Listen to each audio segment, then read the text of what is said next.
Hey everyone. Welcome back to Calculus 3.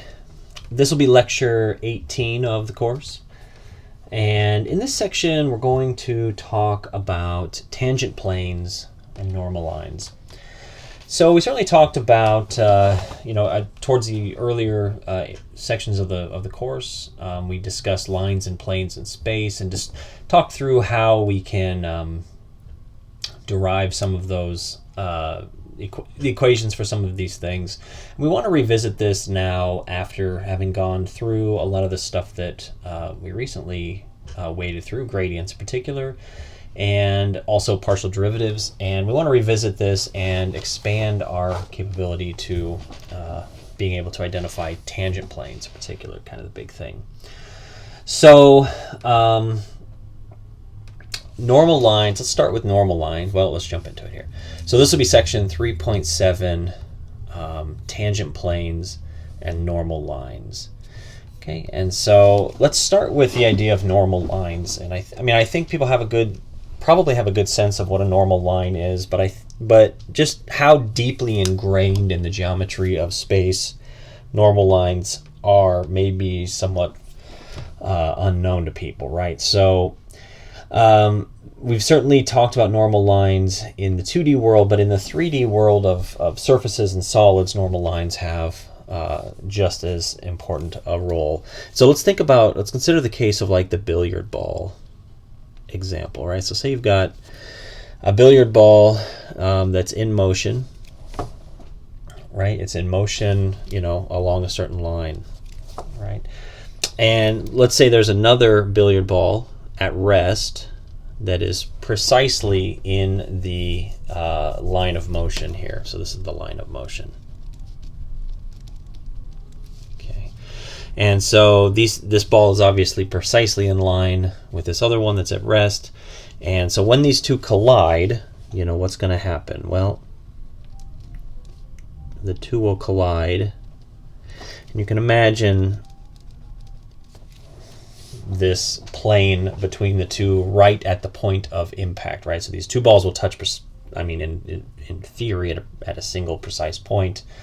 And when they impact, there'll be what's called a line of impact. In the case that I've drawn, the line of impact is perfectly in line with the line of motion, right? So what will end up happening here is that if the ball is indeed moving along this line of impact, when it strikes this other ball, it'll stop dead, and it'll transfer all of its momentum to the stationary ball, right? So in this case, this ball is in motion.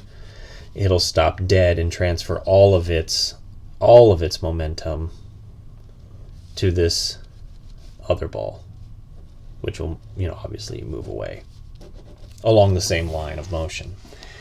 Okay, so this is the case where the balls are perfectly aligned. Now, what happens in the case where you've got the same sort of situation? You've got a ball moving in a particular line of motion here, but then you've got a ball at rest a little bit outside of the line of motion, right? So you can see where this is not going to strike this ball at precisely in a straight line. Right, so what's going to happen there is when the two collide, when the two balls collide, they're going to collide on a surface like this, which is not in line with the line of motion, right? So if the ball is not moving along this line of impact, it's going to end up being deflected, right, to one side or another, right? So this guy's going to end up going this way, and this one's going to end up going this other direction, right? So in this case, part of the ball's momentum is going to be retained, and part of it will be transferred to this other ball, right? So you'll have this guy moving off in this direction, and you'll have the other one moving off in this other direction. Okay, and so why do we bring this up? Well, the reason to bring this up is that this line of impact is called the normal line to the surface of the ball at the point of impact, right? So in this case here, it's just the easiest case to see, right? This is the line that is, you can think of this line as the surface that touches this ball at rest at just one point precisely. And that's also the surface where the impacting ball touches, right? And then so the line of impact is then normal, right? It's at a 45-degree angle. It's perpendicular to that line of impact. Okay. And similarly down here, the momentum is transferred into this other ball along the line of impact, which is normal to the surface where the two touch, right? And so the whole reason to bring this up is that is just to see how deeply ingrained this idea of normal lines and tangent surfaces are in the 3D world of like these solid objects. Okay. Okay, so that's just kind of like a little bit of motivation, and we'll get into, how do we identify the equations of surfaces like these and of normal lines like these. So as part of finding a normal line to a surface, we've seen that we can also solve the problem of finding a tangent plane to a surface, right? So this is kind of all wind up still, right? So previously when we talked about finding the normal line,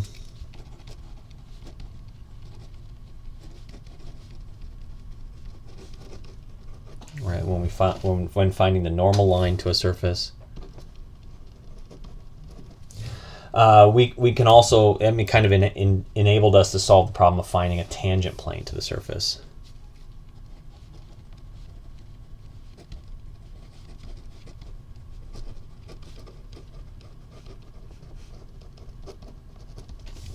Okay, so let's talk through some of that. So let's let S be a surface,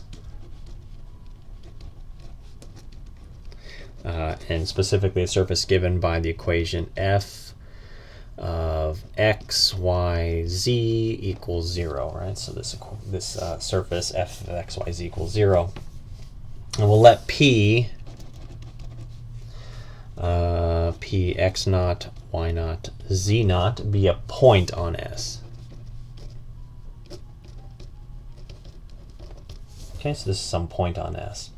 And let's also let C be a curve. And this C is going to be a curve on the surface S that goes through P. Okay. And this curve C is going to be defined by a vector valued function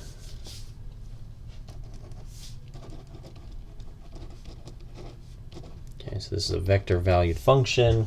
R of t equals x of t I plus y of t j plus z of t k. Okay.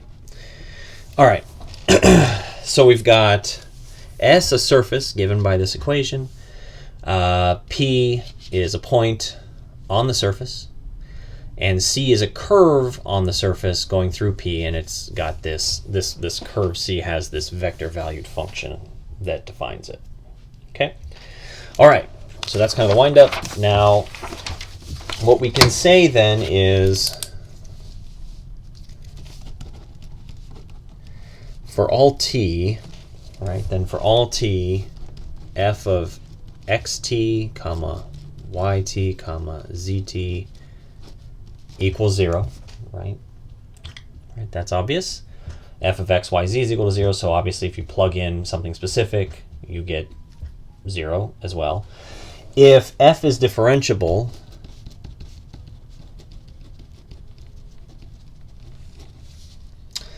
and x prime of t, y prime of t, and z prime of t all exist, then it follows, right, right, then it follows that, this is just going to be basically the chain rule. It follows that 0 is equal to the derivative of f, okay, which will be equal to, and this is just the derivative, the chain rule being applied here. So you got the partial times the derivative of x plus the partial of y times the derivative of y plus the partial with respect to z times the derivative of z. Okay, so that's just the chain rule. Okay, and then for this expression, you could, if you think about what this is basically, you can think of so these partials, right? Partial of x plus partial of y plus partial of z. This taken times the I vector times the j vector times the k vector, that's going to be just the gradient, isn't it? Right? And then this other piece, x prime plus y prime plus z prime, that's going to be basically the derivative of the vector valued function that defines the curve C. Right? So an alternative way to write this would be to write this using the gradient like so. Right, and I'm at a specific point, right? So we're kind of making that jump here too. At a specific point, x naught, y naught, z naught, right? At a specific point, then this is all equal to, this is the gradient dotted against is the dot product with the derivative of the r function. R being the function that defines the curve on the surface. Okay. All right, so let's write that in. This is the gradient. And this, what is the, so if C is a curve and it's defined by r of t, then this is going to be the tangent vector. Right, remember we've plugged in a specific x naught, y naught, z naught here. Okay. And so what does this tell us? What is this telling us then? So hold on. So let's write this out one more time. X naught, y naught, z naught dot r prime of t equals 0. What does that tell us? This means that the gradient at P, right? The gradient at the point P is orthogonal to the tangent vector of every single curve on S that happens to go through P. Right? The dot product being 0 means that these two are orthogonal. Right? So this is a specific point P. The gradient at that specific point is going to be orthogonal to the tangent vector of any curve on S through P. Right? So basically all tangent lines at S seem to appear to lie in a plane that is normal to this guy here. Okay. All right, so that can be kind of a tricky thing to visualize. Let's lay out a more precise definition and then do some examples to see what this is all about, what this looks like. Okay, so let f, we're using big F here. Let big F be differentiable at the point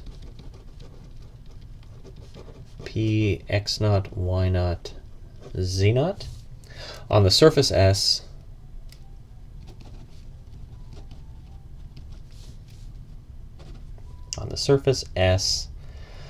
given by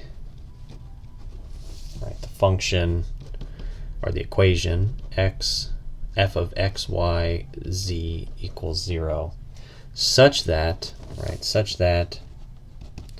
the gradient at x naught, y naught, z naught of f is non-zero.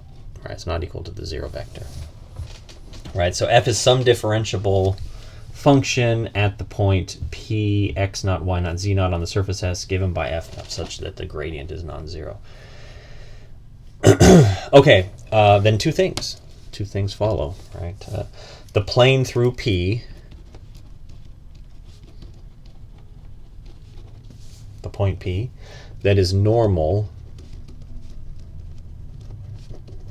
to the gradient of f x naught, y naught, z naught is called the tangent plane.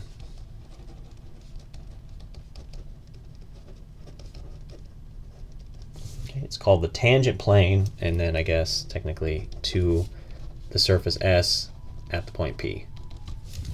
Right, so you've got this point P on this surface, and you've got this tangent plane relative to that point. Okay, and that's basically what S is. Okay. And then secondly, the line through P,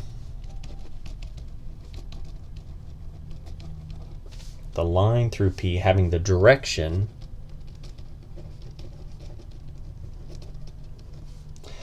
of, and then the direction, of course, is given by the gradient as well.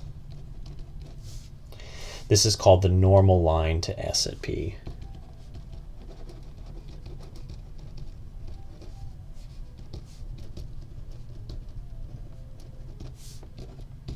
Okay, right, so this is a very extremely wordy definition. Let's talk it through. So let f be differentiable at the point P on the surface S, and then f is given by, f equals x, y, z equals 0, such that the gradient evaluated at x naught, y naught, 0, or z naught, is non-zero. It's not equal to the 0 vector. Now, if this is true, then the plane through P that is normal to this vector, gradient vector, evaluated specifically at x naught, y naught, z naught, this plane is called the tangent plane to S at P. Okay, and the line through P having the direction of the gradient at that point is called the normal line to S at P. Okay. Okay, right. So I mean, this is all. Hopefully this is. Some of the wording can be a little convoluted, but what we're really talking about here is a tangent plane to a surface, right? So if you've got some, just like when we had a tangent line to a curve, we know what that means. Extend that intuition to surfaces and planes, right? So you can have a plane that touches a surface at just one point, and that's what we mean by the tangent plane. And the normal line to a surface has basically the same extension. The normal line to a curve is a certain thing. It's basically the line that is orthogonal to the tangent line, and that's the same situation here. Okay, so what can we do with this? Well, one of the things that we'll obviously want to be able to do is find an equation for the tangent plane. Okay, and so how do we do that? Well, to find an equation for the tangent plane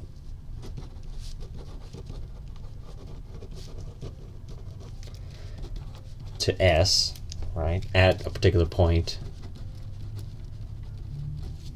x naught, y naught, z naught, right? So to find an equation for this guy, we need to let basically your x, y, z be an arbitrary point. Right, let that be an arbitrary point in the tangent plane. Then what do you have? Well, you've got this equation that we've seen before. V equals x minus x naught times I plus y minus y naught times j plus z minus z naught times k. So this is obviously going to lie in the tangent plane, right? Because x naught, y naught, z naught's in the tangent plane. X, y, z is an arbitrary point also in the tangent plane. So this vector is going to be in the tangent plane.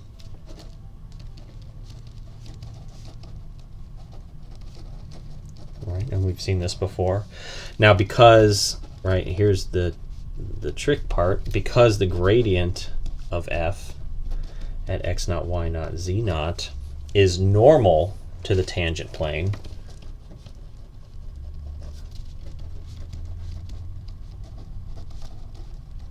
right? It's normal to the tangent plane at this point. Okay. It must be orthogonal, basically, to everything in the tangent plane, right? Right? Because this guy is normal to the tangent plane, it's going to be orthogonal, obviously, to everything in the tangent plane.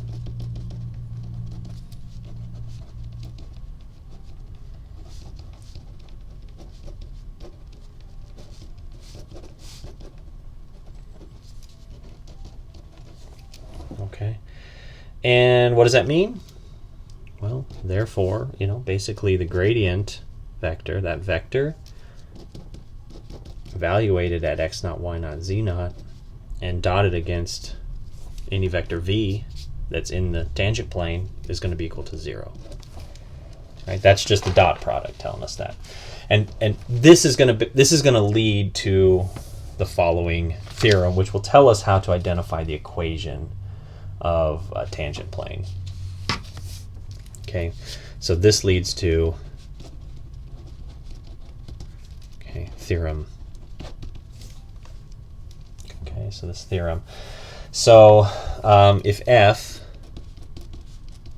is differentiable at x naught, y naught, z naught, then an equation of the tangent plane, an equation of the tangent plane to the surface given by f of, and this is just the equation, x, y, z equals 0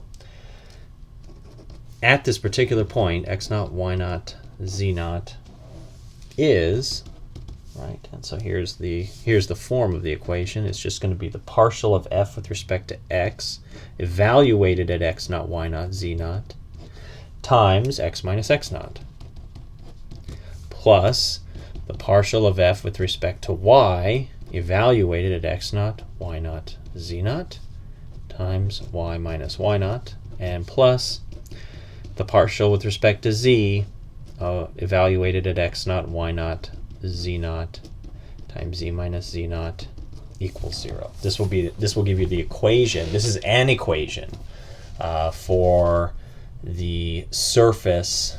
For the tangent plane to the surface given, right? So at this particular point, right? So you've got this surface.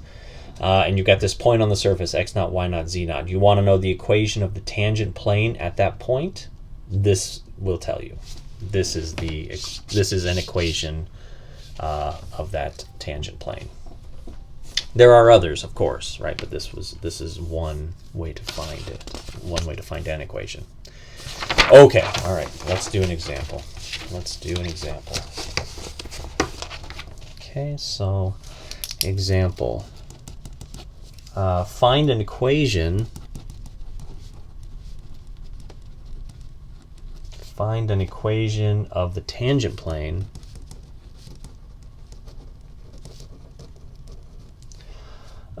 to the hyperboloid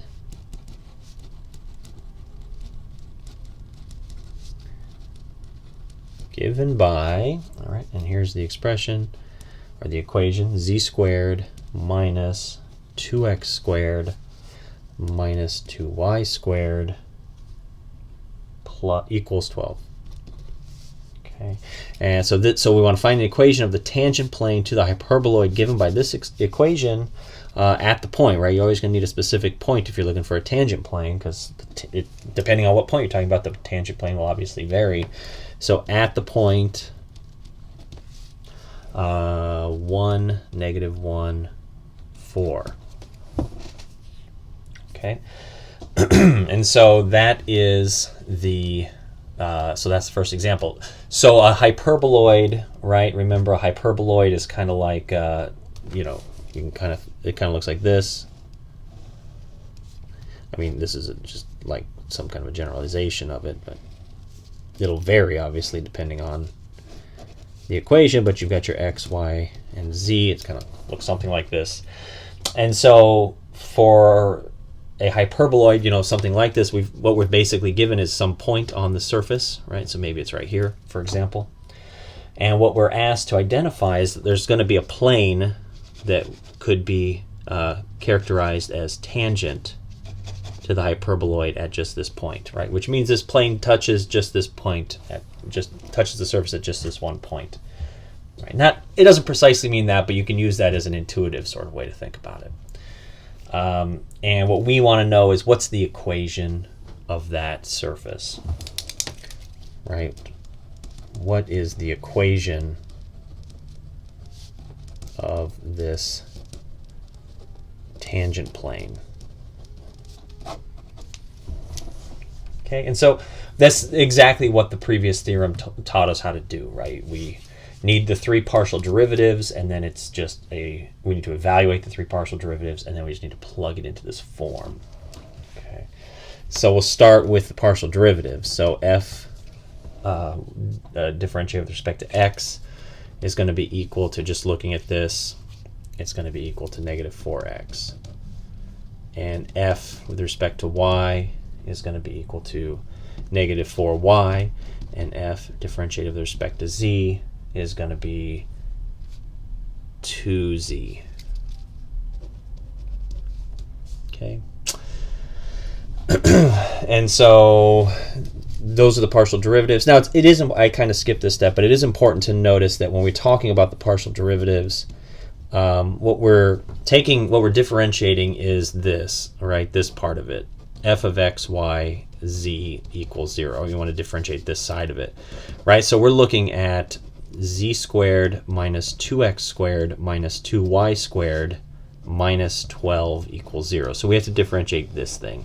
So in this specific example, it doesn't really matter, right, whether we bring the 12 over or not, because it's just a constant and it disappears in all of the partial derivatives. But technically speaking, this is the part that we want to take the partial derivatives of. We want to identify the partial derivatives for this piece over here. So we have to wrap the 12 into the function here, right? So because this is specifically f of x, y, z. Okay, so just a side note there, right? So now we know the partial derivatives. Can we evaluate them at the point of interest? So at the point, what's the point? 1, negative 1, 4.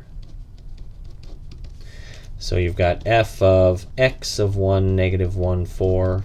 You've got f of y at 1, negative 1, 4. And you've got f sub z at 1, negative 1, 4, right? We need each of those. Well, these are really simple functions, right? So this is just going to be negative 4. This one will also, well, this one will be positive 4, actually. And then f sub z is going to be 2 times 4, so it's going to be 8. Okay, so we've got those pieces. And so we can just plug this into the expression. Now, I won't rewrite the equation. I'll just show it to you and point at it. It's on the other side of this page. It's this guy here, right? Right, so here, this is just the partial, del f, del x. This is the partial, del f, del y. And that's the partial, del f, del z. Right, this other part is just x minus x naught, y minus y naught, z minus z naught. So this looks like a big convoluted mess, but this is actually fairly easy. It's just partial times x minus x naught, partial times y minus y naught. So this is really easy to use, and we can just plug in the numbers that we found here. And so what do we get? Well, we get negative 4, and then it's x minus x naught. X naught is 1, so x minus 1 plus, and then it's positive 4 right there, y minus y naught. So y naught is negative 1, so this will be y minus negative 1, so y plus 1. And then plus the partial with respect to z, and that's 8, and then it's z minus z naught, and z naught is 4, so this would be z minus 4, and then that's all equal to 0. Right? And so this is the equation. Okay. And of course, you could simplify this. You could do a lot of work to this to make this, a nicer. You could, expand this, consolidate some of the terms, and maybe even, simplify some of the terms as well. But this is the basic setup. Okay. Right. And again, this is the equation of the surface in this terrible picture that is tangent to this hyperboloid that we're given, the equation for this hyperboloid, and this point on the hyperboloid. This is the equation for the tangent plane to this hyperboloid. Okay? Excellent. Excellent. All right, about another example. Let's find the equation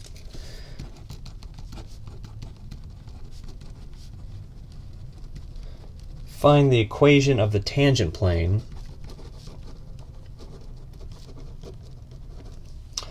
to the paraboloid.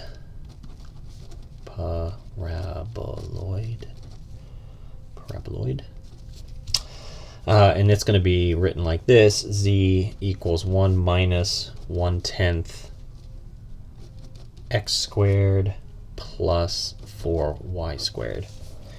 Okay, and so this is the one way to write the equation of the paraboloid. All right, this is not in the f of x, y, z format. This is the z equals f of x, y format, but we can get to the same point. We can get to the same equation using this. And specifically, we're interested in this at the point 1, 1, 1/2. Okay.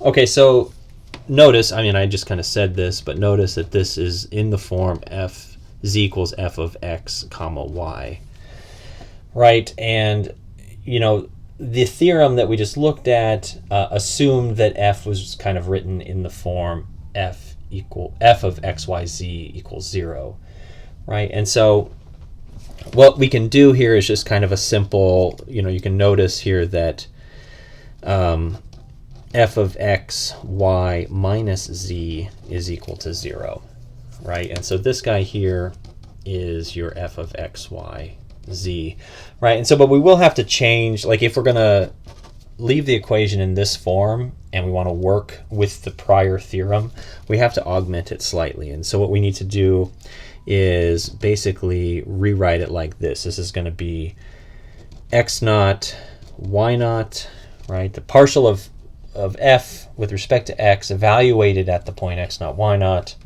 and then times x minus x naught plus the partial with respect to y evaluated at the point times y minus y naught. And then because the expression is written as a function, z is written as a function of x and y, what we would do instead here is we would go minus z naught. Okay, right, and then this whole thing is equal to 0. So this is how we would have to kind of augment the previous theorem in order to handle writing the expression in this way. But it's not a problem. You can kind of think to yourself, well, like if I were to differentiate, if I were to find the partial with respect to z, it's obviously going to be, kind of just a 1 here. So this is all hopefully pretty intuitive. Okay, but beyond that, like it's the same setup, right? So the partial with respect to x here, right? This is basically the only term that matters here for this partial is negative 1/10 x squared, and so we know that derivative would be negative 2x over 10, so it'd be negative x over 5, right? And then the partial with respect to y, it's a similar argument, right? You got negative 4/10 y squared, and so when I differentiate that, I get negative 4y over 5. Okay, all right, so that's relatively easy. Now can we evaluate these two? So evaluate these at the point 1, 1, 1/2. Well, f sub x at 1, 1 is equal to negative 1/5, and f sub y of 1, 1 is equal to negative 4/5. So that's easy enough. Okay, and now we just have to plug everything in, right?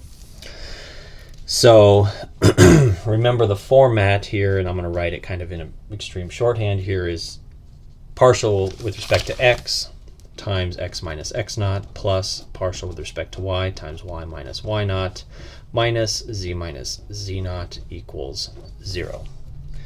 Okay, so we could plug these all in, and so this is negative 1/5 times x minus 1, right? And this is negative 4/5 times y minus 1, and this is minus z minus a half. And so it looks like that. Okay, and just like before, you could expand this, consolidate terms, simplify terms, etc. But this will be good enough for us. This is going to be the tangent, the equation of the tangent plane to the paraboloid given by this equation here, and specifically at that point. Okay, so similar similar setup to what we had previously discussed. Similar setup to the previous example, just different equation basically. This is an important example to go through because it is written in this slightly different form, and so you have to think about it a little bit differently, but it's pretty easy still. Same kind of idea. Okay, how about let's go ahead and skip forward here to the next section. So what I'm skipping over here is I'm not really skipping this. This is a straightforward thing, but finding equations for the normal line to given surfaces. It's a straightforward application of the previous stuff. So what I want to talk about next is another use of the gradient function, and this use is in finding and determining the angle of inclination of a tangent plane. Okay, so another use of the gradient function is to determine the angle of inclination of some tangent plane of the tangent plane to a surface. Well, so what do we mean by angle of inclination? Well, it's kind of, I think it's helpful to just draw a picture, right? So you've got your XYZ coordinate system here as per usual. Right, and you're going to have, so maybe in the course of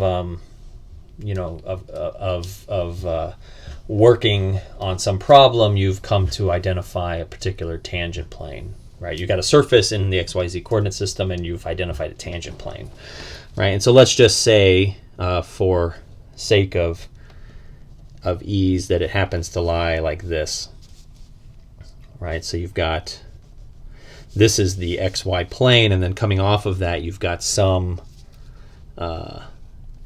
surface, right? And we'll say that surface looks like that, right? So maybe your surface maybe comes and interacts with this, but this is the tangent plane to the surface, right? So this is a plane.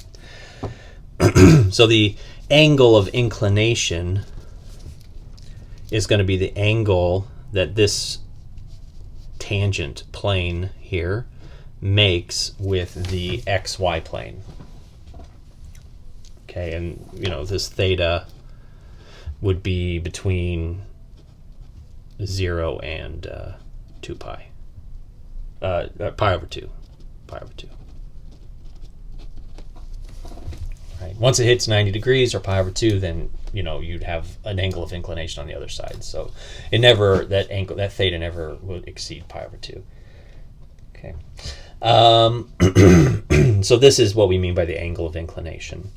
And we can use the gradient to identify this angle. Okay, and so what we have to recall here is the k vector, right?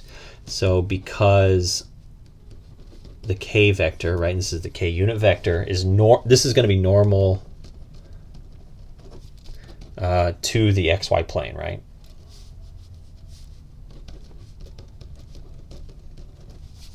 So because of that, we can use, and let's say, I'm sorry, I should put this on here. We're going to have some vector coming off of this tangent plane, which is what we'll denote by n. And it's normal, right? It's a normal vector, right? This is a right angle with this surface, with this plane. To be careful with my terminology. So this is a plane that happens to be tangent to a surface and happens to have this normal vector coming out of it, right? It's normal vector n. And so because k is just the direction vector, the unit vector in the z direction that we're used to using all the time. K is normal to the xy plane, obviously, that is at a right angle to the xy plane. So because of that, we can use this formula that we previously were using. We've used this formula in previous sections, and the formula looks like this. It's cosine of theta equals, and I think the first time we wrote it like this: n dot k divided by the norm of n times the norm of k. Okay, and then of course k is a unit vector, so the norm is 1 there. And so a better, simpler way to write it is to, acknowledge that fact and leave it off and just write it like this. Okay. So that is the formula we can use. And so this gives the cosine of the angle between two planes where n is normal to one of the planes and k is normal to the other. And so in our application, n is normal to the tangent plane of interest, and k is obviously normal to the xy plane. Oops, I put a hat on there. I meant to put an arrow. Right, so k is normal to the xy plane, n is normal to the tangent plane, right? And so we can use this slick little formula to identify cosine of theta, and then of course we can use arc cos to find theta. Okay, and so this gives the cosine of the angle between two planes where n and k are normal to said planes. Okay, so this was back from maybe section 5 or 6 of this Calc 3. So, okay, so that's useful. So let's do an example with that. Let's do an example where we make use of this. So let's find the angle of inclination of the tangent plane. Okay, of the tangent plane to the ellipsoid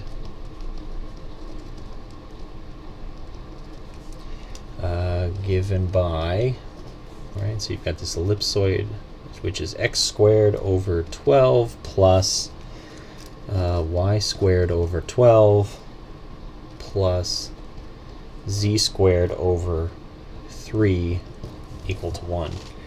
Okay, so so what we're looking for is the angle of inclination of the tangent plane to the ellipsoid given by this equation, and then specifically at the point 2, 2, 1. Okay, so this kind of wraps it all together. Okay. All right, so first, let's acknowledge what fx, y, z is. So it's this guy minus 1, so it's important. Sometimes it's important. I mean, it's always important to acknowledge that, just because otherwise your understanding isn't proper. But sometimes it doesn't really make a difference with the calculation. But let's acknowledge that this is the actual equation. This is the equation, right? Equals 0. Okay. And then let's find the gradient here. Okay, so the gradient function.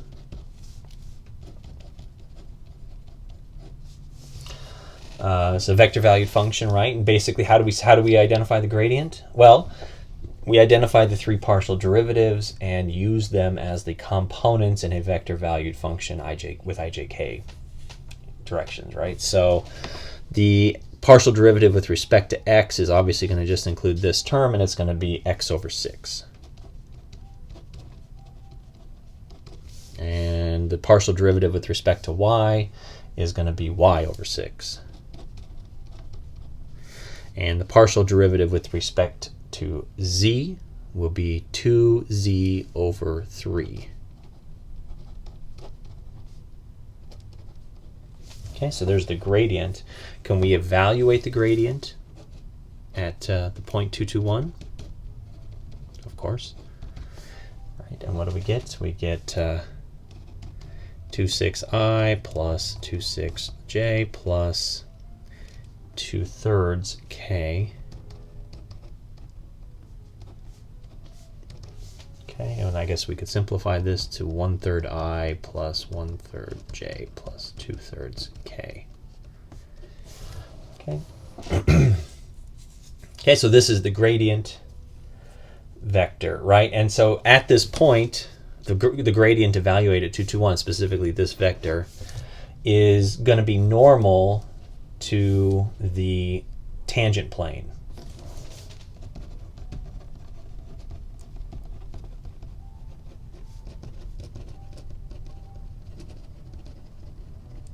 Right? This is going to be normal to the tangent plane. And then we also know, of course, from what we've just said, that k is normal to the xy plane. Okay, so let's make sure that we're clear on what we're doing here. So the gradient of f at 2, 2, 1, well, that was equal to the vector 1/3 I plus 1/3 j plus 2/3 k. Okay, and this is normal to the tangent plane. All right, we didn't have to actually find the equation of the tangent plane, but we know that the gradient tells us, the gradient evaluated at the point gives us a normal vector to the tangent plane. And k, of course, we all remember what k is. K is just, well, it's 0, 0, 1, basically, or just better written as just k. K is, of course, normal to the xy plane.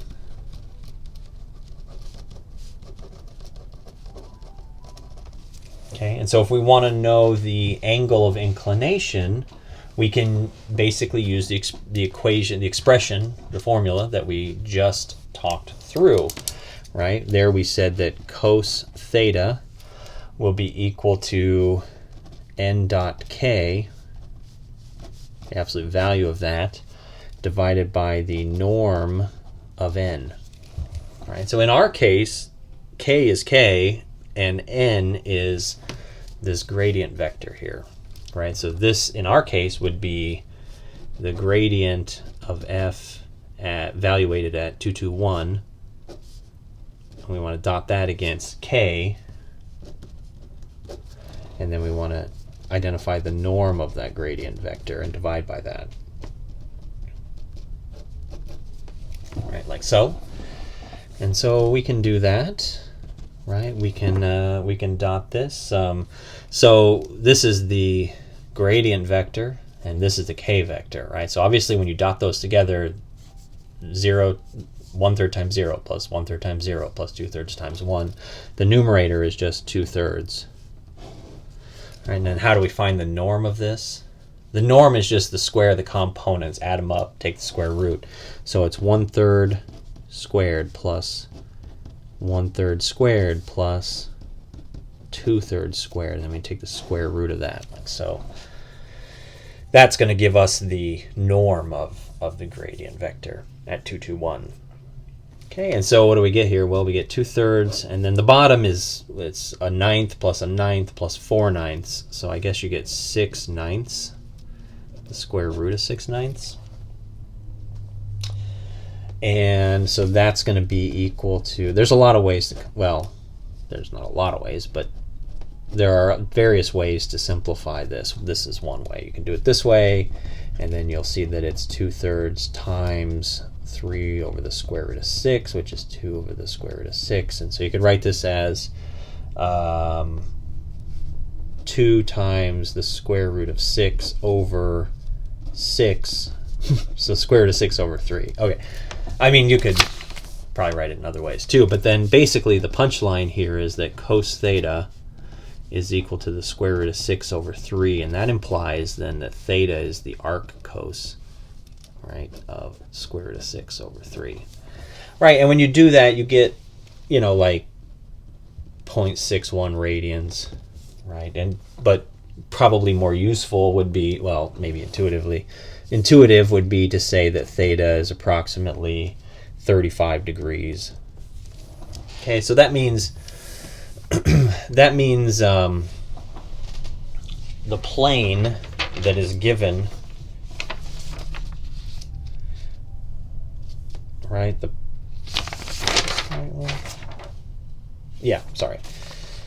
plane that is given by this equation right here the surface that's given by this equation right here has a tangent plane at this point, right? And what we've shown is that that tangent plane has an angle of inclination of 35 degrees, which means that it's rotated off the xy plane 35 degrees. Okay, so obviously very precise and specific kinds of information can now be gathered on surfaces, and specifically because of this gradient function and also directional derivatives in general. And so I think that's where we'll let off. And then the next section we'll get into will be we'll talk about extrema of functions of two variables. So we have the tools now to start talking about relative mins and max and extrema of functions in space, right? So kind of the same sort of idea as what we did in Calculus 2 when we were using derivatives to identify extrema of functions of a single variable. Now we want to be able to do that with functions of more than one independent variable. So anyways, that's where we'll let off, and we will talk to you all next time. Take care.